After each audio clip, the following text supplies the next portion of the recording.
పరమకర్తవని పలికి తీయదలు మనసును గుడిగా మలచితి నీకు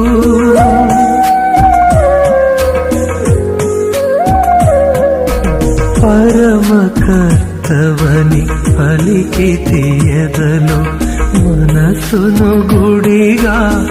మలచితి నీకు నా చెడుతనమును మనసున ఉంచక నా